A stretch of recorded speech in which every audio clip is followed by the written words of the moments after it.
Students, आज हम लोग डिस्कस करेंगे रिलेशन। देखिए रिलेशन होता क्या है।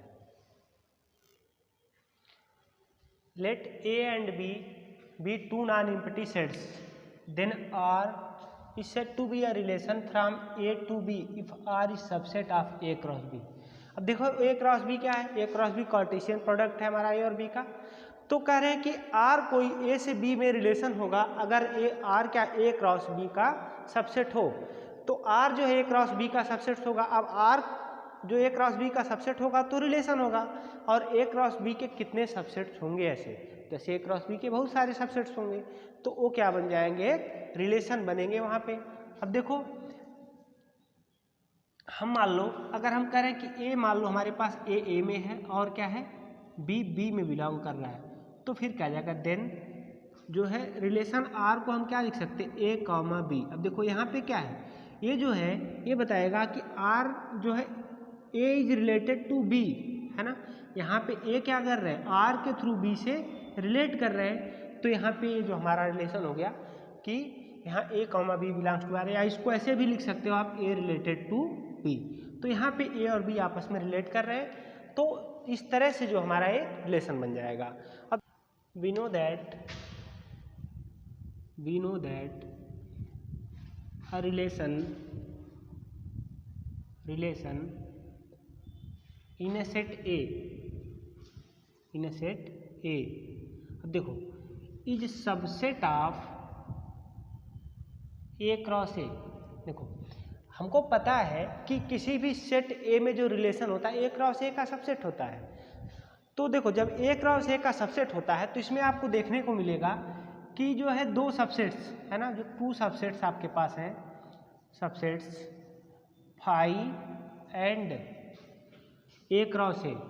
अब देखो यहाँ पे ये दोनों क्या है, फाई और A क्रॉस A दोनों जो है सबसेट्स हैं। तो जब ये फाई और A क्रॉस A दोनों किसके सबसेट हैं, A क्रॉस A के सबसेट्स हैं, तो ये दोनों क्या हो जाएंगे, दोनों रिलेशंस होंगे। फाई भी A क्रॉस A का सबसेट है और A क्रॉस A भी क्या है, A क्रॉस A का सबसेट है। यानी फाई तो हर सेट का सबसेट होता है और A क्रॉस A तो वो खुद का सबसेट बन गया। तो यहाँ पे ये दोनों क्या है, दोनों के दोनों बन गए रिलेशंस। अब ये दोनों के दोनों क्या, जब दोनों रिलेशंस हैं तो क्या हो जाएंगे, दोनों एक्सट्रीम रिलेशंस हो जाएंगे, आर एक्सट्रीम रिलेशंस। ये दोनों के दोनों एक्सट्रीम रिलेशंस हो जाएंगे। अब देखो जब यहाँ पे फाई जो और दोनों एक्सट्रीम रिलेशन हो गए, तो फाई क्या हमारा एम्प्टी सेट है, फाई एम्प्टी सेट है, मतलब कि है एक एम्प्टी रिलेशन बनेगा, और A क्रॉस A पूरा सेट है, तो फिर क्या बन जाएगा, ए यूनिवर्सल रिलेशन होगा। देखो आगे, empty relation, a relation R in a set A is called empty relation. अब देखो यहाँ पे कह रहे कोई रिलेशन आर किसी सेट ए में एम्प्टी रिलेशन बोला जाएगा कब, if no element of A is related to any element of A. मतलब कि देखो यहाँ पे जब भी रिलेशन होता है तो रिलेशंस के लिए हमारे पास क्या, रिलेशन एक सेट से दूसरे पे डिफाइन होता है, लेकिन हम यहाँ पे क्या कर रहे हैं कि दोनों केस में एक ही सेट ले रहे हैं, यानी ए टू ए पे। देखो हमारा जो रिलेशन है कहाँ पे, ए टू ए पे है।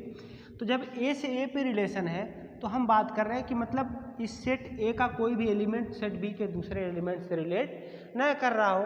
अब देखो तो ऐसे केस में रिलेशन को हम क्या बोलते हैं, एम्प्टी रिलेशन बोलते हैं। यानी कहा गया आर इक्वल टू फाई, ऐसे जो है फाई क्या होता है, A क्रॉस A का सबसेट होता ही है, तो ऐसे रिलेशन को हम लोग क्या बोलते हैं, एम्प्टी रिलेशन बोलते हैं। यानी एम्प्टी के केस में कोई भी एलिमेंट रिलेट नहीं कर रहा होगा। आगे देखो, universal relation, a relation R in a set A is called universal relation if each element of A. आपके जो सेट ए का हर एलिमेंट है खुद सेट ए के हर एलिमेंट से is related to every element of A, मतलब कि सेट ए के हर एलिमेंट से रिलेट कर रहा हो, तो ऐसे रिलेशन को हम क्या बोलते हैं, यूनिवर्सल रिलेशन बोलते हैं। यानी कहा ही जा रहा है कि आपका जो आर है A क्रॉस A के इक्वल आ जाए। कहने का मतलब कि सेट ए का हर एलिमेंट ए से रिलेट कैसे कब करेगा, जैसे मान लो कि अगर आपके पास ए के पास क्या 1 2 यानी 2 एलिमेंट्स है 1 और 2, तो यहाँ से आप क्या लिखोगे, A क्रॉस A लिखोगे तो A क्रॉस A क्या बनेगा 1 1, ठीक है, 1 2 2 1 और क्या है 2 2। अभी बन गया आपका क्या है A क्रॉस A। तो कहा जा रहा है कि आर हमारा क्या हो, पूरा पूरा आर हो जाए यही। तो ऐसे केस में जो हमारा रिलेशन क्या बन जाएगा, यूनिवर्सल रिलेशन हो जाएगा। अब देखो कभी कभी हम लोग क्या कहते हैं, यूनिवर्सल रिलेशन और इम्पटी रिलेशंस, इनको क्या बोलते हैं हम लोग, ट्रिवियल रिलेशन बोलते हैं। इसको क्या बोला जाता है, ट्रिवियल रिलेशंस। ठीक है, इनको हम लोग ट्रिवियल रिलेशन बोलते हैं। देखिए identity relation, a relation R in a set A is called identity relation if each element of A is related to itself only। यानी कोई भी रिलेशन R किसी सेट में आइडेंटिटी रिलेशन बोला जाएगा अगर क्या हो, उस सेट का हर एलिमेंट केवल खुद से रिलेट कर रहा हो, किसी दूसरे से नहीं, केवल और केवल खुद से रिलेट कर रहा हो। ऐसे रिलेशन को हम क्या बोलते हैं, आइडेंटिटी रिलेशन बोलते हैं। अब एग्जाम्पल देखो हमने मान लिया कि हमारे पास कोई एक सेट A है जिसके पास एलिमेंट्स क्या 1 2 3।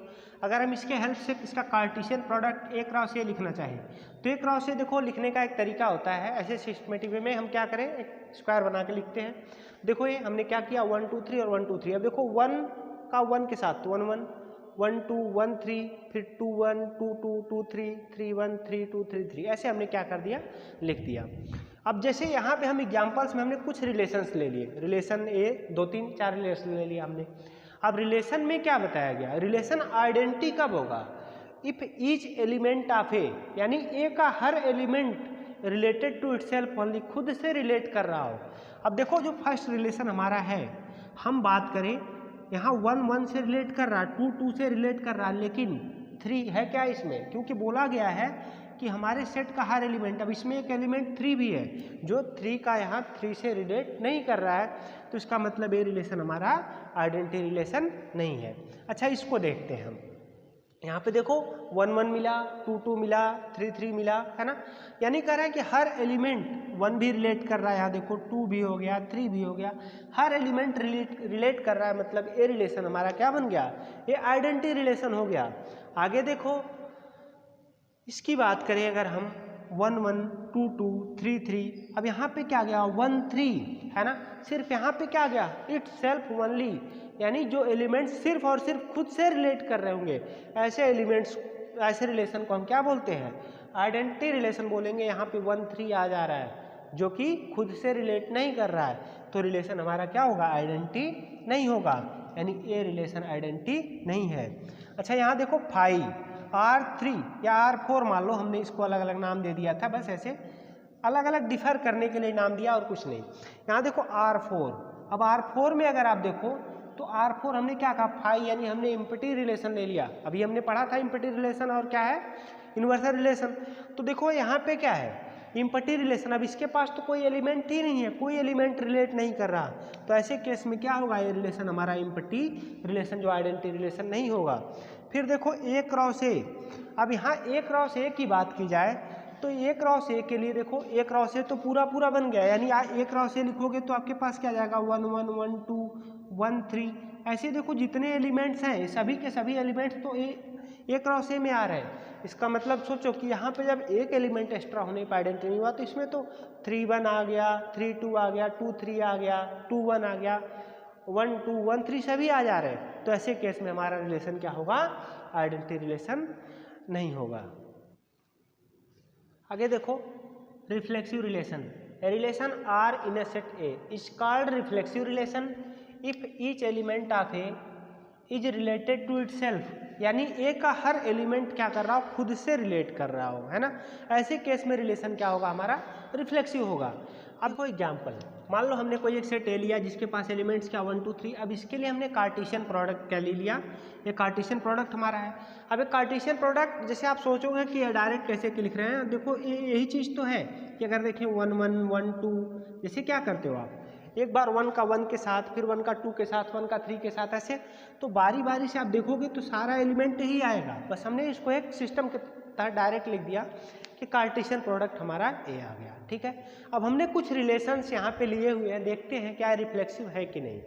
तो हमने एक रिलेशन ए ले लिया, अब यहाँ पे कहा गया है रिलेशन आर इक्वल टू कितना 1 1 2 2, है ना, R1 हमने लिया 1 1 2 2, करें ईच एलिमेंट ऑफ ए, यानी ए का हर एलिमेंट रिलेट करना चाहिए टू इटसेल्फ खुद से। यहाँ पे देखो 1 1 से कर रहा, 2 2 से कर रहा, लेकिन क्या है 3 3 नहीं मिल रहा, यानी हर एलिमेंट रिलेट नहीं कर रहा है। तो ऐसी केस में हमारा R1 क्या बन जाएगा, ये रिफ्लेक्सिव रिलेशन नहीं होगा। यहाँ दूसरे को देखो R2 को आप, है ना, R2 केस में क्या 1 1 2 2 3 3, यानी यहाँ हर एलिमेंट क्या कर रहा है, खुद से रिलेट कर रहा है। हर एलिमेंट अगर खुद से रिलेट करेगा तो ऐसे केस में रिलेशन हमारा क्या आएगा, रिफ्लेक्सिव होगा। नेक्स्ट देखो आप, यहाँ पे क्या है 1 1 2 2 3 3 1 3। अच्छा, यहाँ पे R3 जो हमारा है, हम बात कर रहे हैं कि each element of A is related to itself, हर एलिमेंट क्या कर रहा है, खुद से रिलेट कर रहा है ना। तो यहाँ उसने कहा कि 1 1 से कर रहा, 2 2 से कर रहा, 3 3 से कर रहा, हर एलिमेंट खुद से कर रहा। कोई एक एलिमेंट दूसरे से रिलेट कर रहा है कि नहीं कर रहा, इसके बारे में बात नहीं हुई, बस यहाँ पे कि हर एलिमेंट खुद से रिलेट करना चाहिए। तो आप देखो R3 में हर एलिमेंट खुद से रिलेट कर रहा है, मतलब R3 हमारा क्या है, रिफ्लेक्सिव है। अच्छा, अगर हम बात करें R4 की, है ना, R4 क्या हमारा है, R4 हमारा एक इम्पटी रिलेशन है। तो अब यहाँ इम्पटी रिलेशन में कोई भी एलिमेंट खुद से रिलेट नहीं करेगा, ऐसी केस में हमारा रिलेशन क्या होगा, रिफ्लेक्सिव नहीं होगा। अगर हम R5 की बात करें तो R5 में देखो हर एलिमेंट देखो 1 1, यानी R5 है क्या हमारा, एक रॉ से है, तो एक रॉ से में देखो 1 1 से कर रहा, 2 2 से कर रहा, 3 3 से कर रहा, उसके अलावा 1 2 से, 1 3 से, 2 1 से, ऐसे सभी एलिमेंट्स कर रहे हैं। मेन आपका क्या है कि ये खुद से एलिमेंट रिलेट कर रहा है, तो ये कंडीशन को क्या कर रहा है, ये सेटिस्फाई कर रहा है, मतलब R5 क्या हो जाएगा आपका, रिफ्लेक्सिव होगा। तो इस तरह से अब आप देख लोगे कि कौन सा रिलेशन आपका रिफ्लेक्सिव है और कौन सा रिफ्लेक्सिव नहीं है। आगे देखिए symmetric relation. A relation R in a set A is called symmetric if A, B belongs to R। अब देखो यहाँ पे कह रहा कि अगर आपके पास A, B belongs to R है और ये इम्प्लाई करे कि B, A belongs to R, ऐसी कंडीशन बन जाए तो आपका रिलेशन क्या होता है, सिमेट्रिक होता है। एग्जाम्पल देखिए, देखो मान लो कि हमारे पास कोई एक सेट A है जिसके लिए हमारे पास कार्टेशियन प्रोडक्ट दिया गया, ठीक है। अब हमने यहाँ पे कुछ रिलेशंस देखो लिखे हैं, रिलेशंस है क्या, R1 इक्वल टू क्या है 1, 1, है ना। तो कह रहे हैं कि यहाँ देखो, यहाँ ध्यान देने वाली बात है, if AB belongs to R then imply that BA belongs to R, यानी AB है तो फिर BA के बारे में बात करेंगे हम। तो देखो क्या AB यानी 1, 1 है, तो हम इसका रिवर्स देखेंगे तो भी 1, 1 ही आएगा, यानी ये रिलेशन हमारा क्या सिमेट्रिक है। जैसे यहाँ पे बोला गया AB belongs to R imply that BA belongs to R, यानी दोनों चीज़ें मिल जा रही है ना। ऐसे सिमिलरली देखो यहाँ पे 1 1 तो इसका रिवर्स भी मिल जाएगा। देखो 2 2 फिर से 3 3 फिर 3 3, यानी ये भी हमारा क्या जाएगा, सिमेट्रिक रिलेशन हो गया।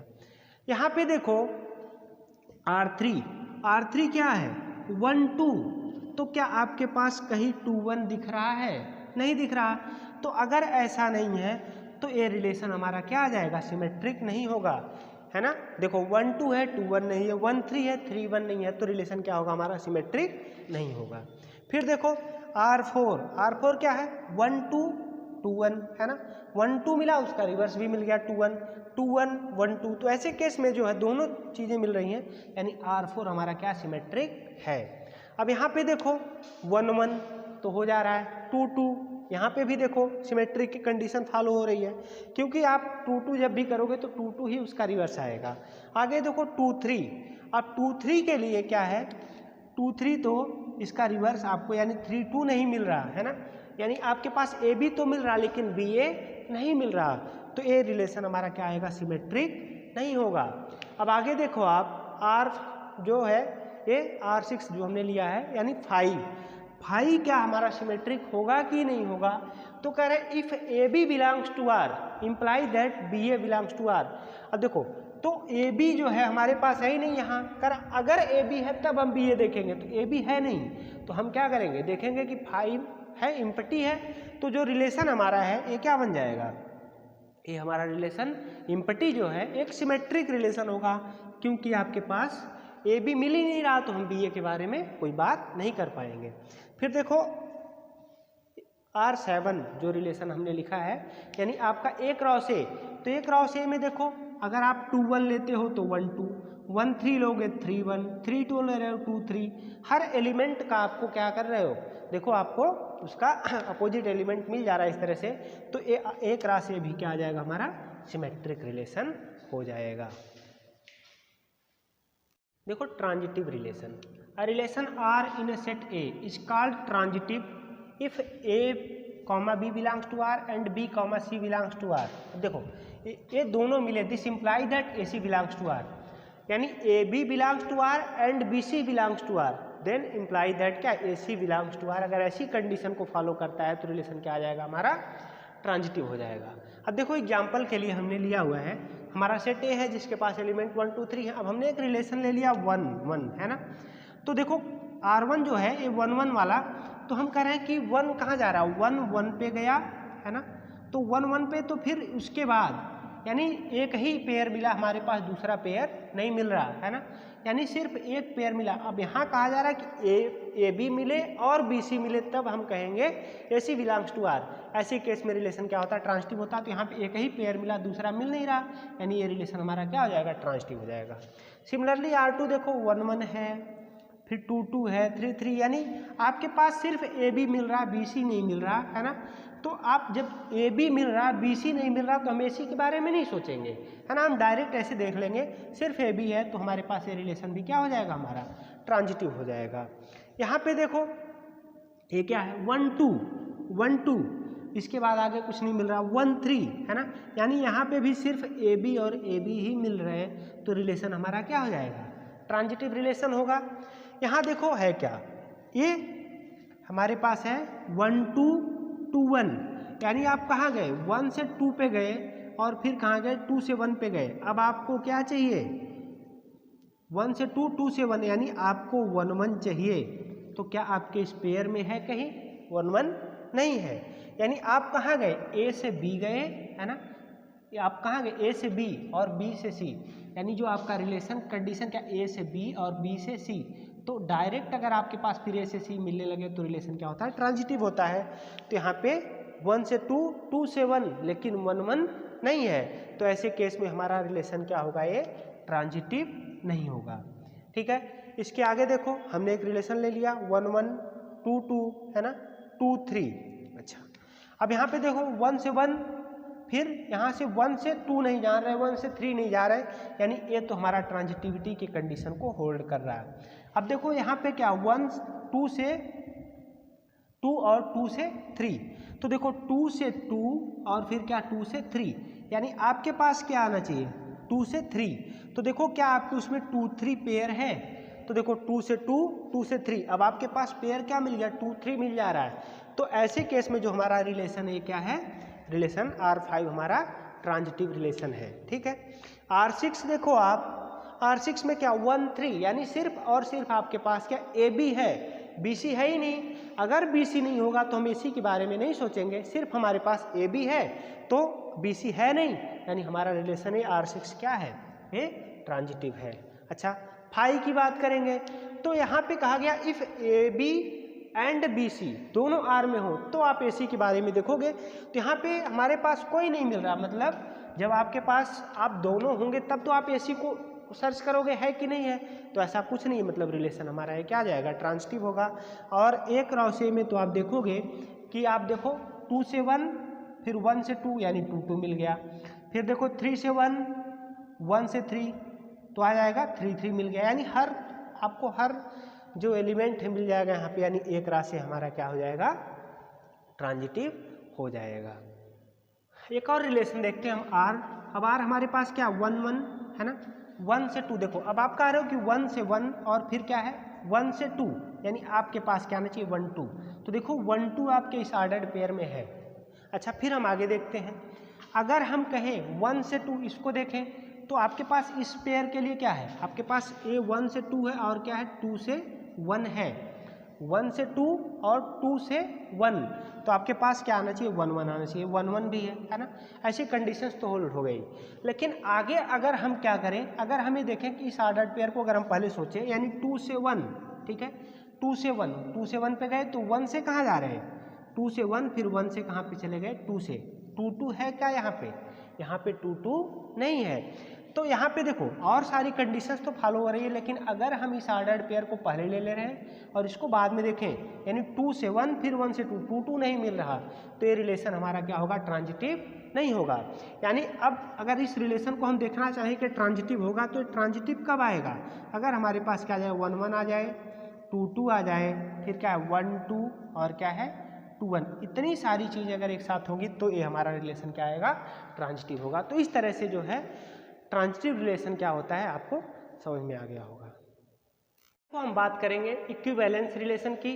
इक्विवेलेंस रिलेशन क्या होता है, ऐसा रिलेशन जो क्या हो, रिफ्लेक्सिव हो, है ना, सिमेट्रिक हो और क्या हो, ट्रांजिटिव हो। तीनों कंडीशंस को एक साथ क्या कर रहा हो, होल्ड कर रहा हो, ऐसे रिलेशन को हम क्या कहते हैं, इक्विवेलेंस रिलेशन बोलेंगे। यानी इसकी डेफिनेशन आप बोल सकते हो, a relation is said to be equivalence relation if it is reflexive, symmetric and transitive. तो इस तरह से आप इक्विवेलेंस रिलेशन के लिए तीनों कंडीशंस को एक साथ सेटिस्फाई करवाओगे।